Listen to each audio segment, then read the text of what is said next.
So Pradyumna, today we'll see about access list and NAT. Okay.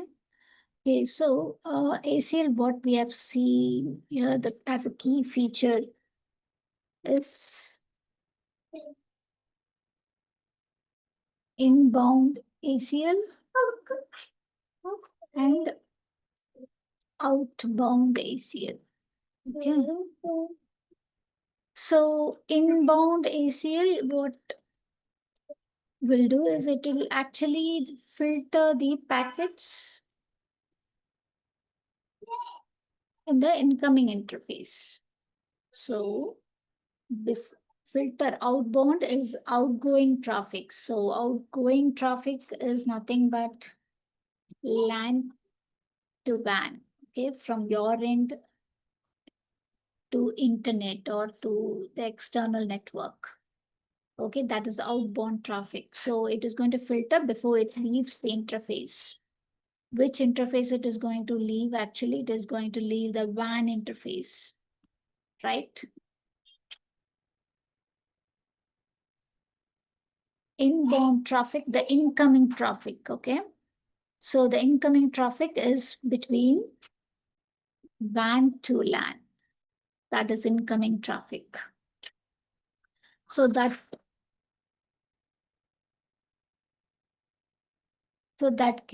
can also be filtered. So any incoming traffic, say from a source of a cloud server IP or from internet, a specific website on the internet, if you know the website IP address, and that can be filtered actually. Okay, so that specific IP address can be used as a deny statement before it enters the router. So that traffic is blocked on the interface level itself. That can be also done. Okay, these are the key features of ACL. Okay, now we have different types of ACLs. Okay, you aware about these things, or I can cover these things, or you already aware about standard extended named ACLs and all? Yeah, cover it, ma'am. Okay. So the type of ACLs, okay, standard ACL. Now, since you have asked, I think you have asked for the ACL to be covered, okay, as an extra topic. So I'm just covering. So that's why I was asking whether I'm just asking for your choice. Else I would have skipped it. Okay, so standard ACL, extended ACL, and named ACL.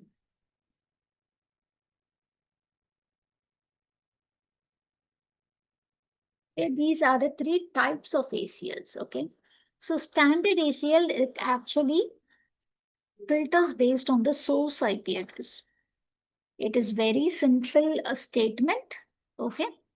Very simple allow statement or a deny statement can be applied. Example I can give, we need to give like a command IP access list. You need to give a number, any number, 10, 20, 30, or 10, 1, 2, 3, 4, any number. 0 to 99, I guess, is the number for 0 to, okay? 0, sorry, we'll start with 1. 1 to 99. 1 to 99 is the number we give for standard ACL. With the number itself, we can say it is standard or extended, okay? So IP access list, give a number, and then starts with a permit or a deny statement. So you're going to permit 10.10.10.0, the network, okay? And wildcard mask 0.0.0.255. So this means 10.10.10.network is allowed in that particular router. Okay, this is standard ACL, right? Extended ACL It can control traffic based on other multiple criteria like port numbers or specific host. You can specify a single host IP, okay, or even a single port can be blocked. Okay, for some set of network IPs, you can just block or allow a port, TCP port 80. Okay, that's used for a TCP connection or browser connection, HTTPS connection that uses some port. I don't remember now. I think port 80 is for HTTP and SMTP port 2025. Telnet, if you want to telnet some device for remote access, again, you can, that port is 23, that can be allowed or denied. So you can specify even the ports or single host in extended ACL. Okay, filtering can be done in multiple criterias, the extended ACL. So IP access -list. Again, the number given here, I don't remember, but it starts with 100, ends with some number. Okay. So starts with 101. Okay. Permit. Okay. Permit TCP. You can mention the protocol, but it's not mandatory. It is not required to mention also. But you can mention the protocol. TCP 10.10.0.0.255. Okay, this entire range. Okay, this entire range to the host. So in standard ACL, I'm just allowing one network or I can deny a network. But in extended ACL, since we can filter in multiple criteria, we can also use the port numbers to allow block and also a single host where we can mention source and destination. So this source to this destination. We can be more specific in allowing, in mentioning the source and destination also. So this entire range of network to a single host. Single host can be a server, okay, any server or any kind of server inside or outside network, okay, that can be allowed or denied based on the requirement. So that host equivalent Q. If you want to mention the port number, then equivalent to port number 80. So it's going to permit access. Okay. And here you can also put deny also. Deny TCP connection, then for this entire range, when it communicates to the host 10.1.1.1, it will deny the TCP connection which runs on port number 80. So this way we can make use of the extended ACL. Okay. Named ACL is simply instead of number, we are using the name. Instead of number, we can use a name here. IP access admin list, give a name. That is named ACL. So it's easy to remember for what purpose we are using it. Standard. Okay. Or you can use for telnet. Anything you can mention here like this. That is named ACL. And similarly, the other commands follows.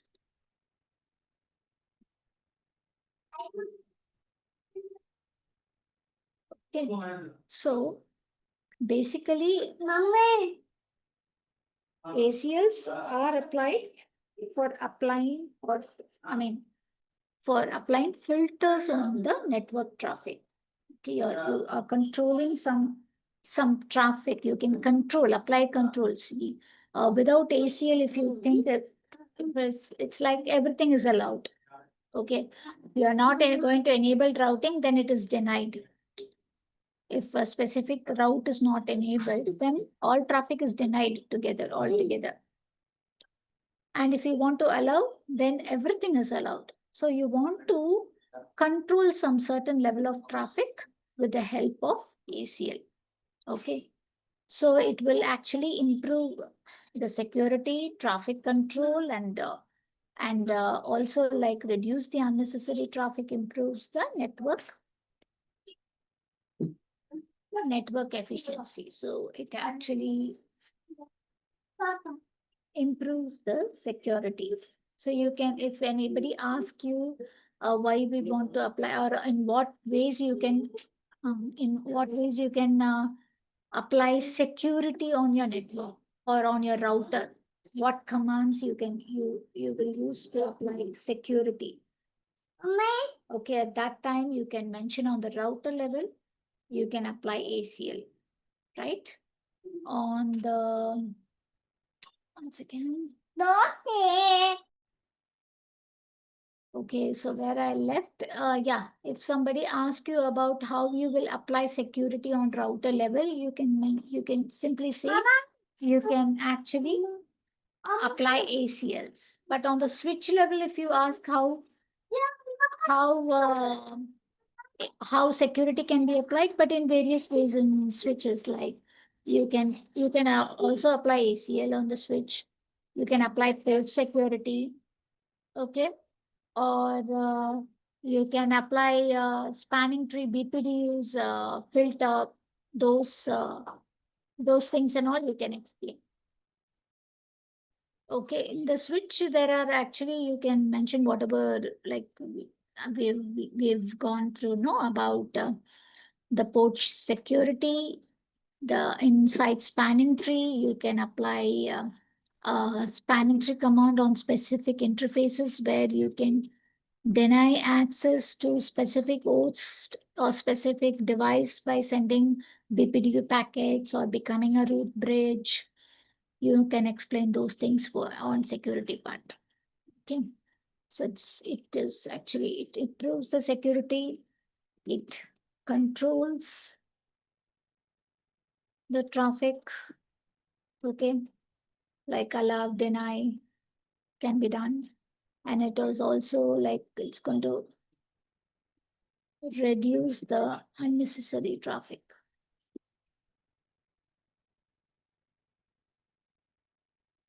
Unnecessary traffic to improve network efficiency. Okay. These are actually ACLs, basics of ACL. Now, let's go to NAT. Okay.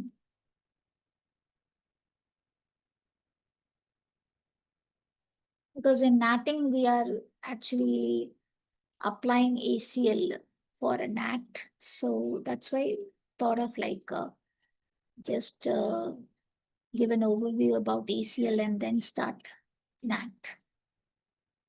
Okay. So NAT is Network Address Translation. Okay. So by the word itself, it is clear it is going to translate your IP address to another IP address. Okay. And it is going to used for a network traffic to from source to destination. Your communication is going to happen, but your network address is going to get translated to some other address when it is like getting routed outside the router. Okay, so why we want to go for network address translation? Okay, so when we are like actually contacting internet, okay, our IP address in the IP packet, okay, in the packet, there's an header information where our IP address will be there, added in the header.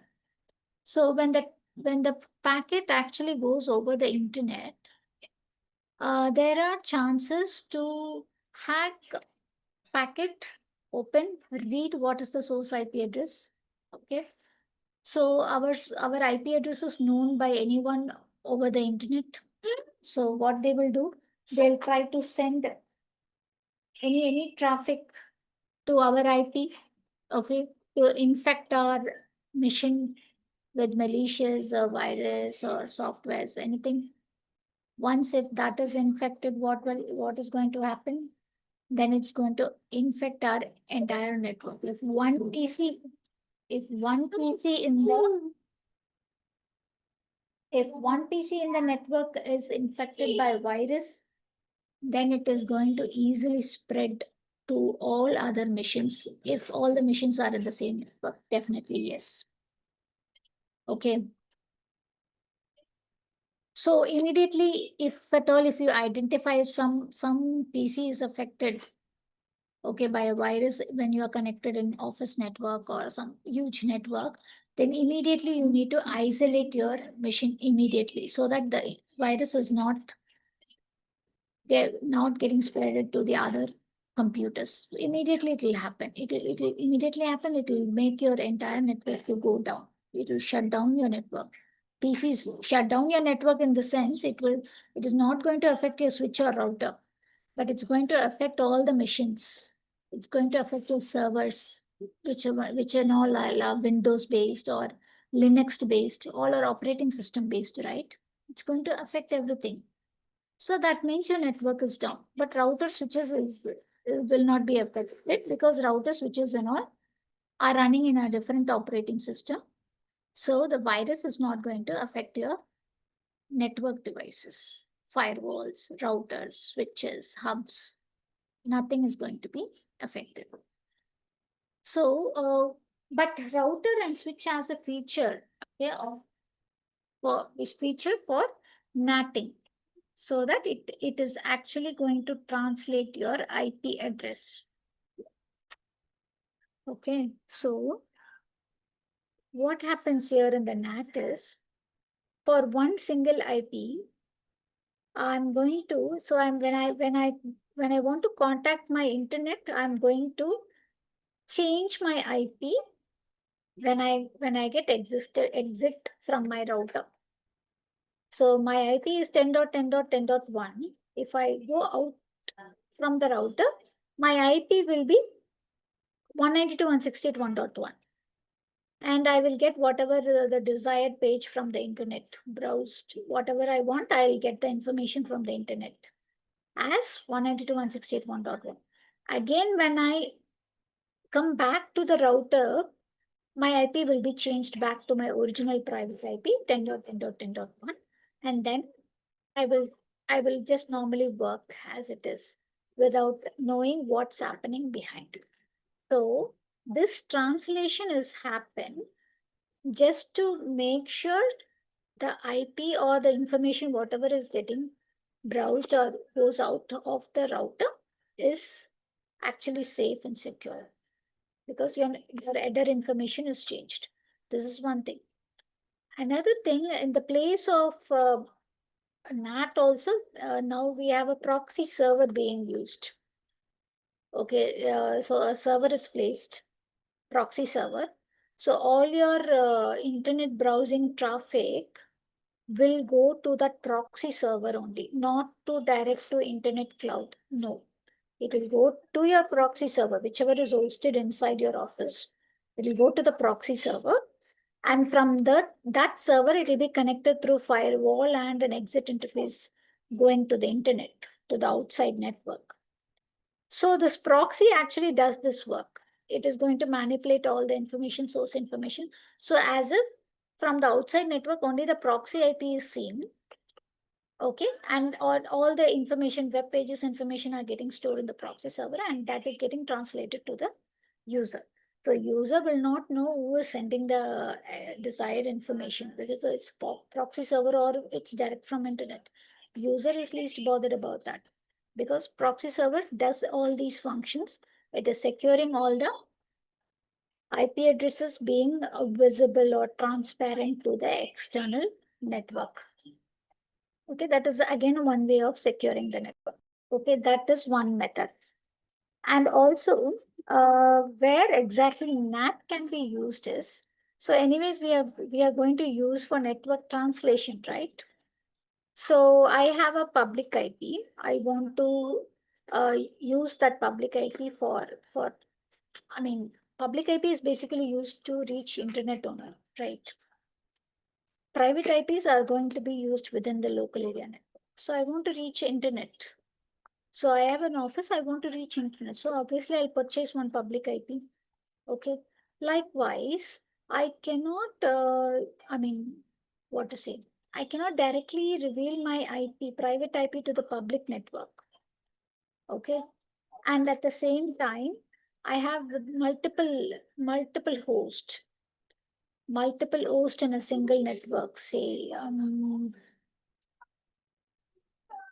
example 10.0.0.0/8. So how many hosts are there in this range is 16,777,216 hosts are there. So this many public IP addresses I cannot purchase for a net, right? So for each host, I cannot purchase public IP, right? For internet access, that is not possible at all. That is also very, very, very expensive. Even 192.168, 1.0/24. So this has 256 hosts. 256 IP address is again also expensive only. So that is not possible at all.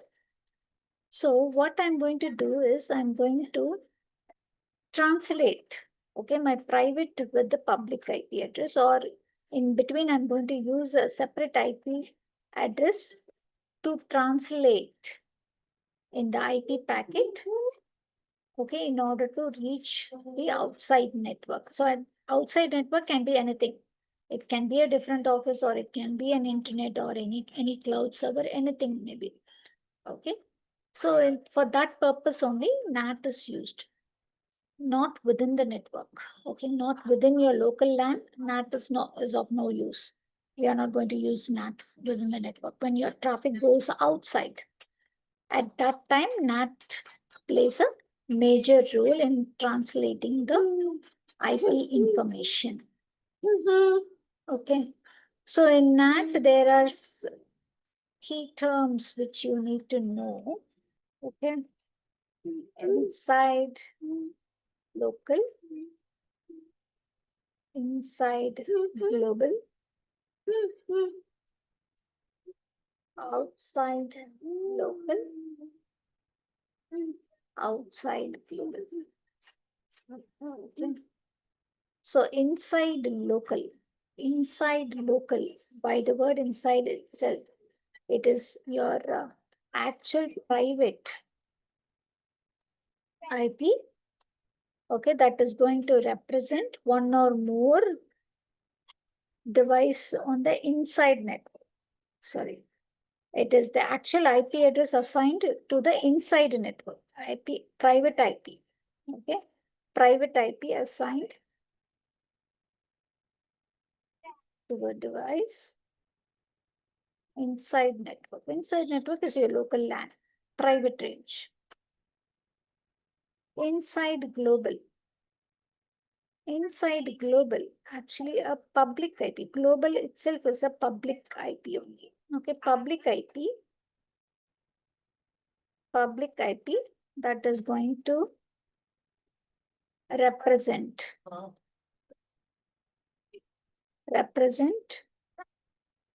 one or more inside local IP. So one public IP is going to use as a representation for one or more private range IP. Okay, that is inside global. Global itself is public. So inside global is your private IP address. There is one public IP address which is going to represent the outside world. Right? That is the meaning. Now, outside local. So this is an IP address of the host which is outside. Okay, for an outside host.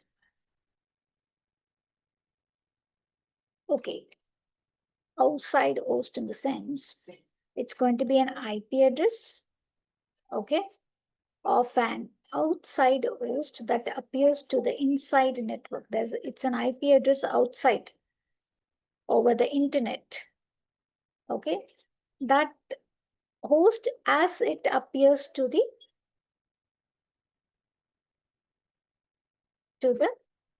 inside network. How it is going, because it's local also, outside and inside. See, local and all are private, global and all are public. Okay, that's how you have to differentiate local, private, global, public involved. Okay, so now inside outside is what the traffic, which way the traffic is getting affected. That is inside outside. Okay, so the private IP address, the IP address outside host, it's going to be an outside host that is going to appear to be for the inside network. Okay, say google.com is a host, it's going to, how it is going to appear to your inside network, your private network. Okay, that is what is outside local. So that is nothing but IP address does not, it need not be reachable. Okay, it does not have to be reachable, but it is considered to be private, but must be reachable only to your inside network, inside local LAN.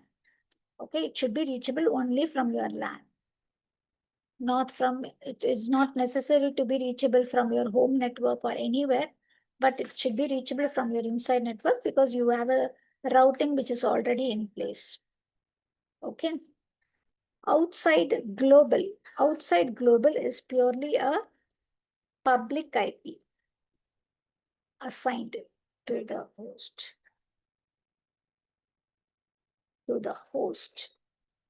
on the outside network.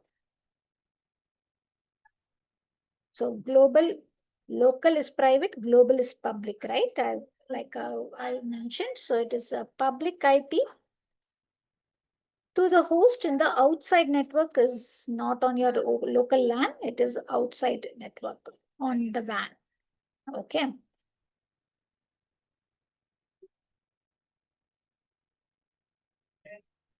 So this IP address is outside host. It is just a host which is outside the network. It is not public. It can be a public or a private, but it is outside. Okay. This is purely a public IP address of an host that is in the outside network. Is it confusing?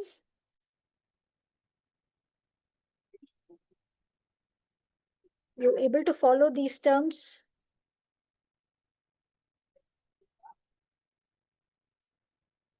Pradyumna, are you there?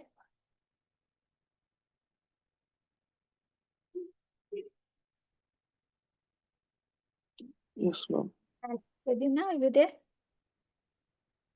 Yeah. Okay, you are able to follow this? Yes. Oh.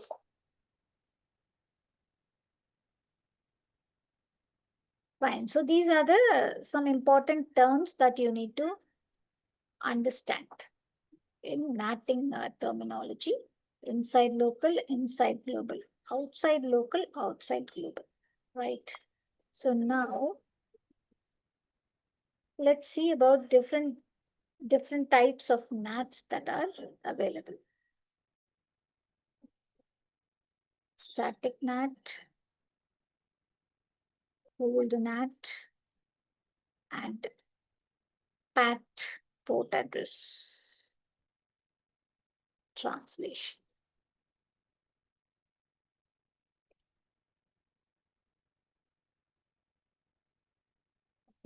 So static NAT is where we are going to provide a one-to-one mapping. Okay. One-to-one mapping is done. So for one private IP address, one public address is mapped. So one local IP, one global IP is mapped.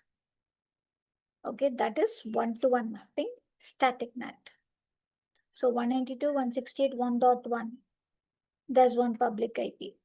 120.91.90.90 something. So 192.168.1.2 again. 163.150.2.2, some public IP. So for each and every IP, one public IP is mapped on a static NAT. That's going to be expensive. Just to reduce the cost, we can go for pooled NAT that actually provides again one-to-one mapping only. It's again one-to-one only, but one-to-one, okay. But what it is going to do is there is a pool of IP ranges, IP addresses. Okay. So in one-to-one, if I have a host of 256, then I need to purchase 256 IP addresses, public IP. Okay. But in pooled NAT, I need not go for 256. Okay. Instead, I'll go for 100 IPs, 100 public IPs. So my cost is reduced. So it was not in your office that all the time all the users will browse internet. No. Okay, only when there is a need, if they want to check something in the internet, they'll go check the internet. Otherwise, they are going to use their regular task of like creating some reports or working on some files or running some commands or scripts or working on some software, developing some software, right? Or checking some server health state or downloading a report from the server, working on the report, or some team managers, team leads are going to evaluate user their service performance. Okay, they're going to evaluate, they're going to teach something. So this is the normal, this is their normal task actually, right? They're not all the time, they're not going to browse the internet. So in that way, again, they can limit the usage of the IP address. So I go for pooled NAT. So pooled NAT, it's again one-to-one IP address is going to be mapped, but I have only 100 IP address instead of 256. So whoever comes first can able to reach internet. Okay. A connection will be established. Okay, so I have a pool of 100 IP. The first IP will be assigned to whoever comes first. Second IP will be assigned. And their session is going to be very short only, for a while, very short duration only this session will be live, right? Internet session.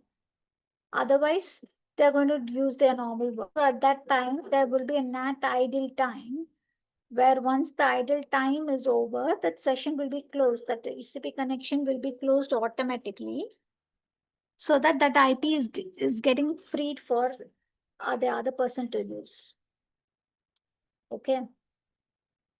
So in that way, you can go for a pooled NAT, okay, and still you can have use of the public IP addresses, okay, in one-to-one mapping method itself, right? Because unless if a user is not going to use any streaming website, only it will be continuously used. Otherwise, I'm searching something in the Google that is related to my work, right? I got the information in the Google. Then that page will be still open, but I'm not going to browse anything or scroll down or do something. I'll go with working on a different report. I have a doubt in a report with some term. I'm checking in Google, get that information, then I'm started to work on a report. So that session was kept live for some time, and then it is idle, right? So that TCP connection is closed. So my IP for the translation is also closed. That public IP is now freed up. some person, some other person who is in the queue can get used of, will be assigned with that IP.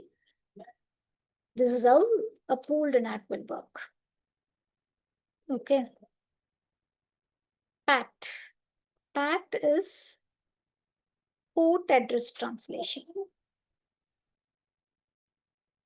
Port address translation, it is going to be many to one mapping. Okay. Many IP addresses can be mapped to one public IP with the help of the ports. Many to one mapping. Many to one mapping. Okay. So that means many local IP addresses, many local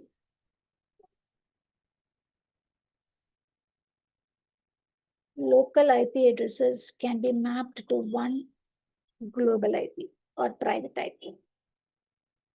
Okay.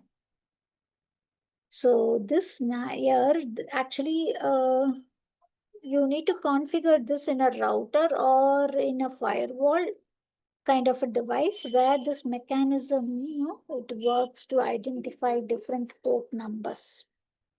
Okay, so it can be used in a router or in the firewall device, Cisco firewall, a Palo Alto firewall, Checkpoint firewall, any firewall. Okay. But in firewalls and all, it'll be easy to configure. It is not like a router actually. All are GUI interface, graphical user interface. Okay, where is just you need to configure that device firewall with an IP with a subnet mask and make sure that is reachable over the network. It's live connected to a VLAN on a switch. That setup is more than enough. And other configuration and all, you can just take it in GUI, okay, in a web browser itself. You need not hit the command line for each and everything, but it's going to be very tough to configure firewall in that way. But GUI interface, a graphical user interface, will be very easy. Okay, you can just go to the browser, hit the firewall IP in the browser, the search bar, and a firewall console will open, and from there you will have many options to choose, select, add, and all. Very easy actually. Like how you used to configure a modem or home base or router or a home based modem. No, very easy. Those things is similar to that only. Firewalls and all are configured. So the NAT for port address, no, if you use a firewall, then it'll be very easy. Put the commands and all. Just add source IP. There'll be an option source IP. Enter source IP. Enter your source. Enter your destination IP, or the NAT IP, which was the public IPs, to which port number you want to translate. Enter the port. That'll be very easy. But in the router, you need to enter syntax commands and all. This is different. So this NAT device actually is going to do what? Going to translate many private IP addresses, okay, to one global IP with the port number. So the port is unique. Here, the port we are calling as TCP port is unique. So ports like TCP 80, 23, 25, or 80, any port number. There are many ports where you're, for each and every connection getting established from your machine to internet, actually it has multiple ports.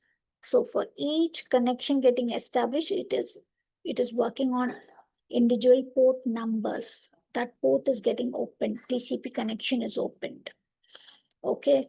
So many IP, 192, say 192.168 1.1, using one IP, public IP, in port number 80. Okay.